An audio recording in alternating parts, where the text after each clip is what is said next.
નમસ્કાર મિત્રો, સ્વાગત છે તમારું આપ સૌની શેરી ચેનલ ગુજરાતી સાહિત્ય વિથ નિકુંજ યુટ્યુબ ચેનલમાં નિકુંજ પરમાર આપ સૌનું તો દિલ સ્વાગત કરું છું। તો આજના વિડીયોમાં વાત કરવાના છે મિત્રો, જે ઘણા લાંબા સમય સુધી રાહ જોઈ રહ્યા હતા પેન્શનરો, તે ગુજરાત રાજ્યના પેન્શનોની જે માગણી હતી તે પૂરી થતાં પેન્શનોને ખુશીનો માહોલ જોવા મળી રહ્યો છે। તો મિત્રો, જે માગણી પૂરી થઈ છે તેના વિશે આપણે આ વિડીયોમાં ચર્ચા કરીશું। તે પહેલાં વોટ્સઅપ ગ્રુપ બંને બનાવ્યું છે, તેની લિંક ડિસ્ક્રિપ્શન મૂકું છું, અવશ્ય જોઈન થઈ જજો। તમને ચેનલ પર સરકારી કર્મચારી, નિવૃત્ત કર્મચારી, પેન્શન ધારકો બાબતે, પગાર બાબતે, ડીએ, ડીઆર, એચઆર અને કોઈ પણ અપડેટ આવે તો પણ અમે જાણ કરવામાં આવશે। ચેનલ સબસ્ક્રાઈબ કરી બેલ આઇકન બટન દબાવવાનું ભૂલશો નહીં। તો ચાલો વિદ્યાર્થી મિત્રો, વધારે સમય બગાડતા આજના વિડીયોની શરૂઆત કરું છું। તો મિત્રો, પેન્શન યોજના કેન્દ્ર સરકાર તમામ પેન્શન ધારકો માટે મોટી સુવિધા પૂરી પાડી છે, કારણ કે સરકાર દ્વારા પેન્શન યોજના શરૂ કરવામાં આવી છે। દેશના કરોડો પેન્શનરો આનો લાભ લઈ શકશે। સરકાર દ્વારા તમામ પેન્શન ધારકો માટે કલ્યાણ માટે તેમના પેન્શન અને તેમના સ્વાસ્થ્ય અંગે મહત્વપૂર્ણ પગલાં લેવામાં આવેલા છે। તો ચાલો તેના વિશે વિગતે ચર્ચા કરીએ। તો મિત્રો, પેન્શન ધારકો માટે પેન્શન વોટ્સઅપ તેમને પેન્શન સ્લીપ માંગી શકશે। તેમના તમામ પેન્શન ધારકો હવે ઘરે બેસી મોબાઈલ પર વોટ્સઅપ દ્વારા તેમની પેન્શન સ્લીપ, એરિયર સ્લીપ મેળવી શકશે। પરંતુ આ તમામ પેન્શન માટે જે નંબર આપેલો છે તે મોબાઈલ પર સેવ કરવાનો રહેશે। એના પછી તમારે આ નંબર મેસેજ મોકલવાનો રહેશે, અને પછી મેસેજ મોકલ્યા પછી વોટ્સઅપ પર તમારી પેન્શન સ્લીપ અને બાકી સ્લીપ સરળતાથી મેળવી શકશો। જો પેન્શનર કોઈ પણ પ્રકારની સમસ્યાનો સામનો કરી રહ્યા છે અને મિત્રો હેરાનગતિ સામનો કરી રહ્યા હોય તો, અથવા કોઈ સમસ્યાનો સામનો કરી રહ્યા હોય અથવા તેમને તબીબી સહાયની જરૂર હોય તો મિત્રો પેન્શન નંબર 14 568 પર કોલ કરવો જોઈએ। તમારે નંબર પર કોલ કરવાનો રહેશે। તમને એ પણ જણાવી દઈએ કે આ નંબર ટોલ ફ્રી નંબર છે, રિચાર્જની જરૂર નથી। પેન્શન માટે હેલ્પલાઇન નંબર જારી કરવામાં આવે છે।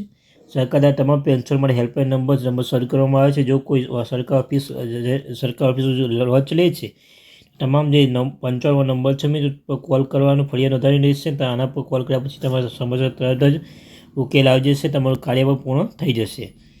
તે પેન્શન ધારકો તેમના ઘરે બેંકની સુવિધા મળશે। તો મિત્રો, સરકાર દ્વારા એક મહત્ત્વની અપડેટ આવી છે કે તમે જણાવી દઈએ કે પેન્શનમાં બેંકમાં જઈ શકતા નથી। સરકાર આદેશ મુજબ તમને ઘર બેઠા બેંકની સુવિધા પ્રાપ્ત થશે, ઘરેથી તમામ વ્યવહારો કરી શકશે। જો તમે બેંકમાં જઈ ન શકતા હોય તો તમારા સુવિધા લાભ ઘરે બેસીને મેળવી શકશો, પરંતુ તમે કેટલીક ફી ચૂકવવી પડશે। પેન્શનરોને ટેક્સ ચૂકવવું પડશે। જો મિત્રો, જેમની ઉંમર 60-70 વર્ષની વચ્ચે તેમને બધા વરિષ્ઠ નાગરિક કહેવામાં આવે છે। જે લોકોની ઉંમર 80 વર્ષથી વધુ છે તેમને ખૂબ જ વરિષ્ઠ નાગરિક કહેવામાં આવે છે। જે વરિષ્ઠ નાગરિકો છે તે 9 લાખથી વધુ આવક પર કોઈ ટેક્સ ચૂકવવાની જરૂર નથી। 67 ખૂબ જ વરિષ્ઠ નાગરિકો માટે લાગુ કરવા પડે છે। તે 5 લાખ સુધી ત્યાં સુધી તેમને કોઈ પણ ટેક્સ ભરવાની જરૂર નથી। પોસ્ટ ઓફિસ બચત પર રિબેટ છે।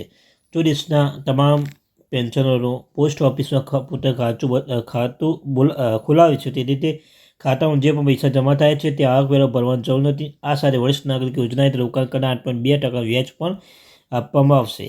90 પછી કોઈ પુનઃસ્થાપિત થશે નહીં।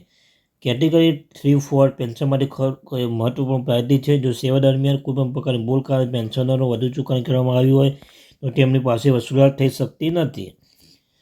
તમે કોઈ પણ બેંકમાં જઈને જીવનભરમાં જમા કરી શકશો। તો મિત્રો, કેન્દ્ર સરકાર માટે ખાસ સુવિધા પૂરી પાડે છે, એટલે કે કોઈ પણ પેન્શનરો કોઈ પણ પ્રકારના બેંકમાં જઈને પોતાના જીવનભર જમા કરી શકશે, તે વ્યક્તિનું ખાતું હોય કે ન હોય। અને પીપીઓ નંબર પાસપોર્ટ ઉપલબ્ધ છે। કેન્દ્ર સરકાર દ્વારા તમામ બેંકોને સૂચના આપવામાં આવી છે કે તમામ પેન્શનરો પીપીઓ નંબર પર પાસપોર્ટ નોંધાવવો પડશે। આ નંબર પર તેમનો એક મહત્વપૂર્ણ દસ્તાવેજ છે અને તે ગુમાવ ખૂબ જ પીડાદાયક બનશે।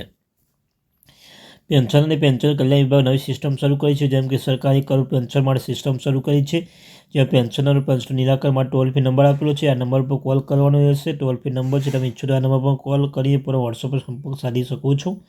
તો આ હતી મિત્રો આજની માગણી।